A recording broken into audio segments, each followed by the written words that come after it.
Cancer एक ऐसी बीमारी है जिसका नाम सुनकर आमतौर पे लोगों के रोंगटे खड़े हो जाया करते हैं। बीमारी सभी एक सी होती है, लेकिन कैंसर का खौफ इस समय दुनिया में सबसे ज़्यादा है। नमस्कार, मैं हूं मुस्तफ़ा हुसैन और मेरे साथ मौजूद है वो शख्सियत जो कैंसर के इस खौफ से लोगों को निजात दिलाती है। इस समय हमारे साथ नीमच में राजस्थान के मशहूर onco medical specialist doctor Manoj U Mahajan हमारे साथ मौजूद है। आइए उनसे उनके बारे में और इस बीमारी के बारे में जानेंगे कि इसका कैसे बचा जा सकता है और कैंसर बीमारी होने से पहले किस तरह की जागरूकता और अवेयरनेस की ज़रूरत है। डॉक्टर साहब, आपका स्वागत है। नमस्ते। और आप राजस्थान के मशहूर कैंसर ऑन्को मेडिकल स्पेशलिस्ट है। कैंसर एक ऐसी बीमारी है जब कभी इसका नाम सामने आता है जैसे ही तो एक घबराहट फैल जाती है। क्या कहेंगे आप इस बारे में? हाँ, कैंसर के साथ काफ़ी सालों से एक टैबू जुड़ा हुआ है। एक्चुअली ये जो खौफ है, खौफ काफ़ी दशकों में तैयार हुआ है। और अगर हम 50 साल पहले देखें तो कैंसर का फील्ड एक बहुत ही नवजात फील्ड था जिसमें कैंसर के लिए कोई इलाज अवेलेबल नहीं था। तो उस वजह से कैंसर की वजह से जो मृत्यु होने के चांसेस थे वो बहुत ज़्यादा, ऑलमोस्ट 90-95% थे। लेकिन आखिरी 50 सालों में, 40 सालों में जैसे जैसे डेवलपमेंट हुआ, अभी आखिरी 20 सालों में बहुत ही ज़्यादा डेवलपमेंट हुआ और कन्वेंशनल कीमोथेरेपी के बियॉन्ड भी काफ़ी टारगेटेड ड्रग्स आ गए। तो उसकी वजह से जो मृत्यु दर, कैंसर की वजह से जो मृत्यु दर है काफ़ी कम हुआ है। लेकिन खौफ जो है वो अभी भी परसिस्टेंट है। जब तक वो खौफ लोग जागरूकता में नहीं कन्वर्ट करेंगे, कैंसर के लिए आगे होकर जांच नहीं करेंगे, तब तक ये खौफ कम होने में थोड़ा सा समय लगेगा। डॉक्टर साहब, एक और बात बताएंगे कि ओवरऑल ये जो कैंसर होता है इसकी शुरुआत कैसे होती है और एक लेमैन को कैसे पता चलेगा कि उसके शरीर में इस बीमारी का आगमन हो चुका है? किस तरह के सिम्टम्स होते हैं और उस स्थिति में उसको सबसे पहले करना क्या चाहिए? कैंसर क्या होता है? पहले तो कैंसर क्या होता है जानते हैं। कैंसर है कोशिकाओं की अनियंत्रित वृद्धि, यानी जो कोशिकाएं होती है, जो सेल्स होती है, वो कंटिन्यूसली बढ़ती है तो वो कैंसर में कन्वर्ट होता है। नॉर्मल वृद्धि, नियंत्रित वृद्धि शरीर का एक स्वभाव होता है। जैसे कि हम छोटे बच्चे से लेकर बड़े बच्चे होते हैं, उनमें भी कोशिकाओं की वृद्धि होती है, लेकिन वो नियंत्रित होती है, कंट्रोल्ड होती है। उनमें जितना उनको आदेश मिलता है 2 के 2 होना है, 4 होना है, तो उतना ही ग्रोथ होगा, तो वो ज़्यादा ग्रोथ नहीं होगा। लेकिन कैंसर में होता है कि सेल, कोशिकाएं जो होती है उनकी अनियंत्रित वृद्धि होती है, इसकी वजह से कैंसर पनपता है। अब रहा सिम्टम्स, लक्षण, कौन से लक्षणों से जागरूक होना चाहिए? तो मोटे मोटे तौर पर हम बोलते हैं कि खांसी आना, फेफड़ों, एक हर सिस्टम का अपना एक लक्षण होता है। जो सिस्टम का कैंसर होगा उस सिस्टम के लक्षण उन आदमियों में पाए जाएंगे। तो अगर हम फेफड़ों कैंसर के बारे में जानना चाहेंगे तो खांसी आना, वजन कम होना, खांसी से खून आना, जो कि हम टीबी के भी लक्षण मानते हैं। लेकिन टीबी अगर कंफर्म नहीं हुआ तो दूसरा पॉसिबिलिटी कैंसर हो सकता है। अन्न नलिका का कैंसर, इसमें निगलने में तकलीफ हो सकती है। पेट का कैंसर, इसमें अपचन होना, उल्टियाँ बार बार होना, ये हो सकता है। आंत के कैंसर में इरेगुलर बाउल हैबिट्स, जो शौच को जाने की संख्या होती है और नंबर होता है वो चेंज हो जाता है, बार बार शौच को जाना पड़ता है, तो वो आंत के कैंसर का एक लक्षण होता है। फिर होता है ब्रेस्ट कैंसर, जो छाती का कैंसर बोलते हैं या स्तन कैंसर बोलते हैं। उसमें ब्रेस्ट कैंसर में गांठ महसूस होना, जो कि काफ़ी बार पेनलेस होती है, दर्द रहित होती है। दर्द रहित होना ये कैंसर का एक बड़ा लक्षण है। तो कोई भी दर्द रहित गांठ जो कैंसर में है या दूसरी जगह पे है तो उसको निगलेक्ट नहीं करना चाहिए, उसकी तरफ ठीक से ध्यान देके उसकी जांच करानी चाहिए। फिर आता है मुंह का कैंसर, जिसमें जो पान, तंबाकू, बीड़ी, सिगरेट, तंबाकू चबाते हैं या पीते हैं, उनमें मुंह में काफ़ी बार सफ़ेद धब्बे आ जाते हैं या लाल धब्बे आ जाते हैं और उसी में कभी कभी ग्रोथ आती है या छाला हो जाता है, जो कि भरता नहीं है, जो कि 2 महीने 3 महीने तक ठीक नहीं होता है।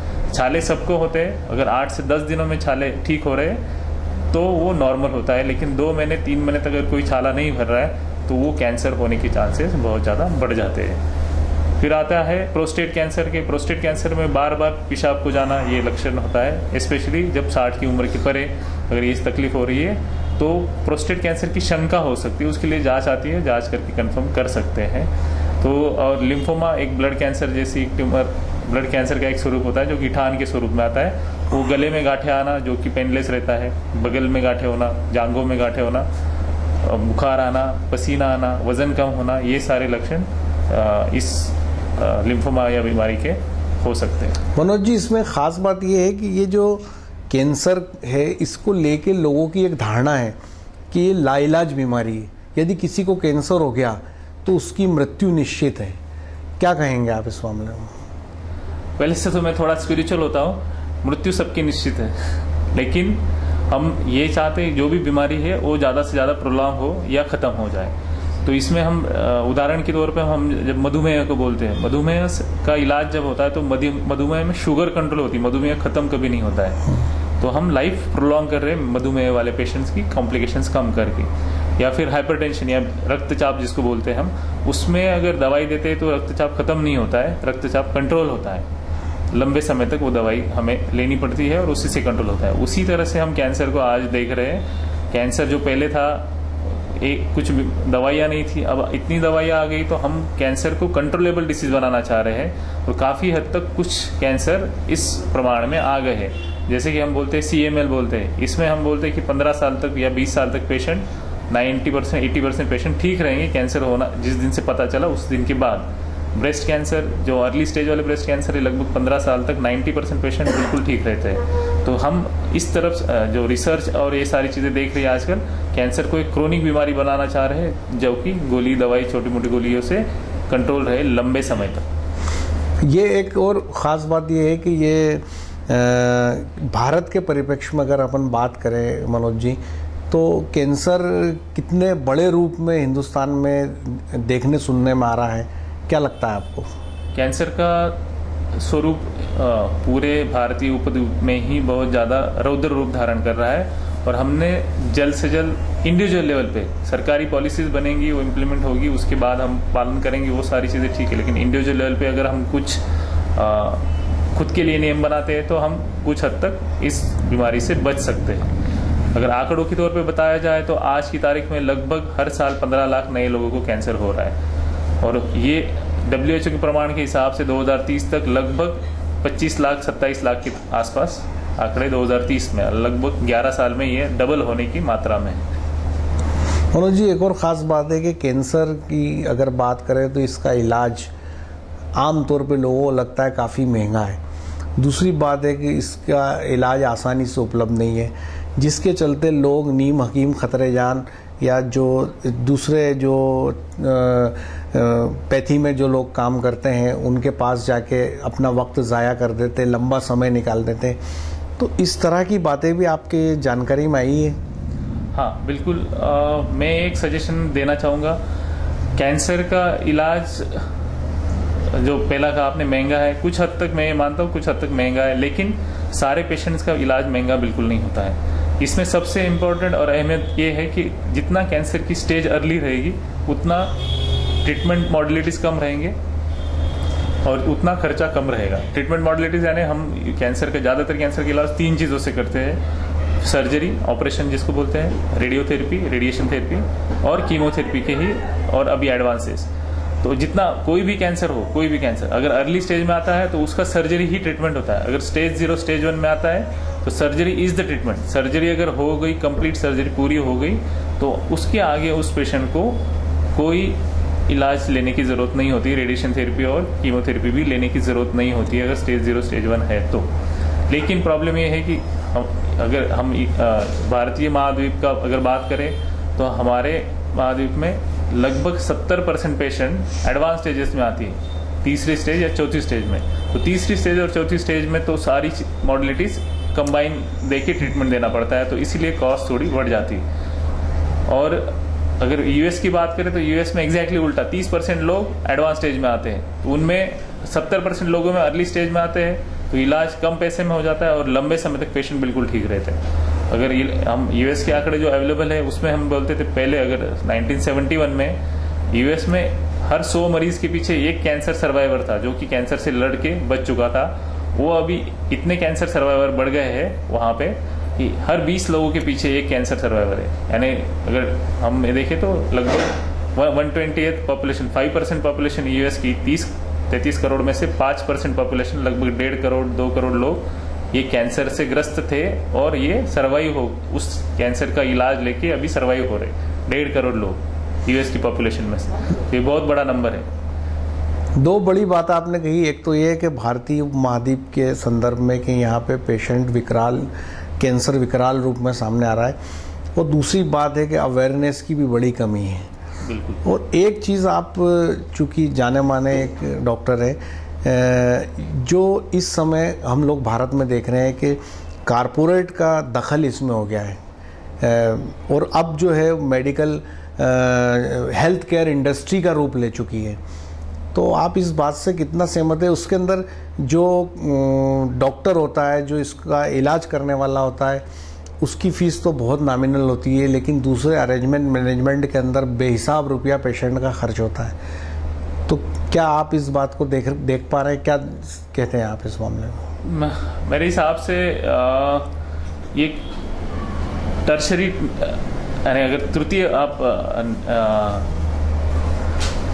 क्लियरली देखेंगे तो सारी चीज़ों की अहमियत है। और अगर आप हमारे सेटअप का देखें तो हमारे सेटअप में ऐसा नहीं है। कुछ पेशेंट का इलाज हमने 30,000 रुपीज़ में किया है, जिसको जैसे ज़रूरत है। नहीं, हम इन जनरल बात कर रहे हैं, हम किसी पर्टिकुलर संस्थान की बात नहीं कर रहे हैं। पर ओवरऑल जो इस समय भारत के अंदर जो हेल्थ केयर इंडस्ट्री जो डेवलप हुई है, उसमें MBA होते हैं, दूसरे लोग होते हैं। अच्छा, उसके अंदर एक सबसे बड़ा ड्रॉबैक जो सामने आता है वो ये आता है कि पेशेंट को फेस तो डॉक्टर करता है, तो कुछ भी अगर माइनस होता है तो विलेन के रूप में डॉक्टर सामने होता है, वो पीछे के कारपोरेट तो कहीं सामने होते नहीं हैं। तो इस चीज़ को आप समझते हैं?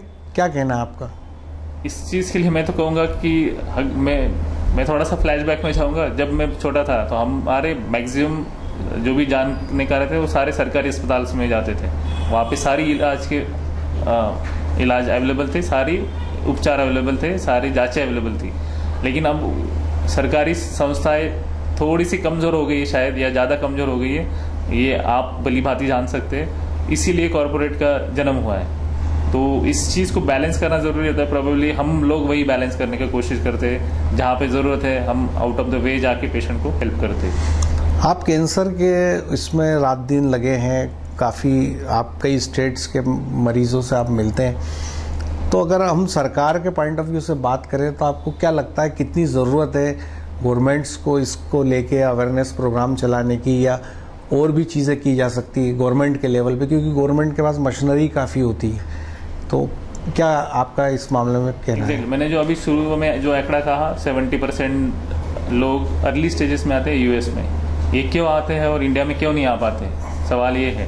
तो इसमें ये है कि वहाँ पे स्क्रीनिंग प्रोग्राम होता है। ब्रेस्ट कैंसर, सर्वाइकल कैंसर, जो कॉमन कैंसर से, उनके लिए कोई भी कैंसर, मैंने जैसे कहा रहा था, डेवलप होने के लिए 10 से 20 साल का समय लगता है। ज़्यादातर कैंसर ये शरीर में जो लक्षण दिखाएंगे उसके लिए 10 से 20 साल का समय होता है। तो हम ये 10 से 20 साल में कैंसर को पकड़ सकते हैं। तो अगर यह जांचें हम 10 से 20 साल पहले शुरू कर दें, रूटीन जांचें, तो हम कैंसर को जल्दी अर्ली स्टेज में पकड़ सकते हैं। और अर्ली स्टेज में पकड़ेंगे तो उसमें खर्चा कम होगा और पेशेंट को जो साइड इफेक्ट्स रहेंगे या टॉक्सिसिटी रहेगी वो काफ़ी कम रहेगी। लेकिन ये स्क्रीनिंग प्रोग्राम सरकार ने अपने इसमें इंक्लूड करना ज़रूरी है। जैसे हम बच्चों का इम्यूनाइजेशन प्रोग्राम होता है, आजकल काफ़ी सारे वैक्सीन सरकार इम्यूनाइजेशन प्रोग्राम में बच्चों को दे रही है ताकि वो इन्फेक्शन नहीं हो। वैसे ही सर्वाइकल कैंसर के लिए वैक्सीन आता है जो कि हम इम्यूनाइजेशन प्रोग्राम में इंक्लूड कर सकते हैं। स्क्रीनिंग प्रोग्राम में कुछ सिंपल सी जाँचें आती है जिसका खर्चा मेरे हिसाब से अगर खुद से पेशेंट करता है तो 3 साल 5 साल में 8-10 हज़ार का खर्चा रहेगा, 3 साल 5 साल में एक बार। तो इतना खर्चा अगर खुद से पेशेंट करता है या सरकारी योजनाओं में इंक्लूड हो जाता है तो हम काफ़ी प्रमाण में कैंसर को अर्ली स्टेजेस में डिटेक्ट करके उसका पूरा इलाज कर सकते हैं। इस जो कैंसर का जो फील्ड है जिसमें आप काम कर रहे हैं, तो आम तौर पे जिस तरह से ये, एक तो 2-3 बातें आपने ख़ास तौर पे कही कि एक तो डॉक्टर के पास लेट पहुंचता है, डायग्नोज देरी से होता है, और ट्रीटमेंट को लेके भी थोड़ी मुश्किल है। तो कितनी ज़रूरत है इसमें जो संस्थाएं उनको आगे आने की, चैरिटी करने की, जो सोशल प्लेटफार्म पे काम करती है? ये तो एक रुझान सबकी तरफ से होना चाहिए, आम जनता की तरफ से, NGOs की तरफ से, सरकार की तरफ से, मीडिया का भी इसमें हाथ होना चाहिए। सबने मिलकर अगर साथ दे के हमने अगर कैंसर फंड कहीं से किया, जैसे कि US में काफ़ी बार कैंसर फंड के थ्रू काफ़ी मरीजों का इलाज होता है, वैसा अगर फंड के थ्रू अगर हम इलाज करें तो काफ़ी हद तक ये संभव है। एक ख़ास बात और आपसे जाननी थी कि जो कीमोथेरेपी तक की जो बात इस समय हम लोग सुनते रहे हैं कैंसर के ट्रीटमेंट को लेके, इसके बाद भी कोई एडवांस थेरेपी इस समय आई है? अभी बहुत सारी थेरेपीज आई हैं कीमोथेरेपी के अलावा। जैसे कि हम बोलते हैं कि टारगेटेड थेरेपी में 2 टाइप्स है। एक मोनोक्लोनल एंटीबॉडीज जो कि इंजेक्शन द्वारा जाते हैं, वो काफ़ी स्पेसिफिक टारगेट है, हर कैंसर के लिए अलग अलग टारगेट है और वो अलग सिर्फ हर कैंसर का टारगेट पकड़ के ही वो दवाई कैंसर को ख़त्म करती है। और दूसरा है टायरोसिन काइनेज इनहिबिटर्स, ये कुछ टैबलेट स्वरूप में है। काफ़ी कैंसर्स के लिए हम टैबलेट से इलाज करते हैं, इवन 4थे स्टेज में भी, और उसके भी रिजल्ट बहुत अच्छे हैं। उसके परे भी इम्यूनोथेरेपी की एक नई थेरेपी विकसित हो रही है, उसमें अभी तो फिलहाल यूएस में ही अवेलेबल है, लेकिन होपफुली आगे आने वाले दिनों में इंडिया में भी। इस थेरेपी के लिए भी आप यूएस गए थे या कुछ ट्रेनिंग करके आए? मैं एक महीना यूएस गया था। एमडी एंडरसन करके सेंटर है या ह्यूस्टन टेक्सास में, it is one of the largest cancer centre in the world. उसमें मैं 1 महीने की ट्रेनिंग करके आया हूँ और हमारे प्रयास चल रहे हैं कि इस तरह की थेरेपी हम भारतवर्ष में उपलब्ध करें। Thank you very much. Thank you. ये थे डॉक्टर मनोज यू महाजन, जिनका साफ तौर पर कहना था कि कैंसर की बीमारी से डरने की ज़रूरत नहीं है, उसको फेस करने की ज़रूरत है। और सबसे ख़ास बात जो उन्होंने कही है कि कहीं ना कहीं अवेयरनेस नहीं होने के कारण और सही वक्त पर डॉक्टर तक नहीं पहुंचने के कारण, डायग्नोस नहीं होने के कारण ये बीमारी धीरे धीरे विकराल रूप धारण कर लेती है। और उन्होंने साफ तौर पे कहा कि ये एक ऐसी बीमारी है दुनिया की जो एक दिन में पैदा नहीं होती, उसको कई साल लगते हैं जब वो अपनी जगह शरीर में बनाती है, और उसको जांचने परखने का पूरा मौका होता है और उसको आसानी से क्योर किया जा सकता है और इससे मुक्ति पाई जा सकती है। और उन्होंने एक ख़ास बात ये भी कही कि सरकारों को भी इस मामले के इस पूरे कैंसर को लेके बड़े पैमाने पे अवेयरनेस प्रोग्राम और स्क्रीनिंग प्रोग्राम हमारे देश में चलाने चाहिए। मेरे सहयोगी नवीन पाटीदार के साथ मुस्तफ़ा हुसैन, नीमच।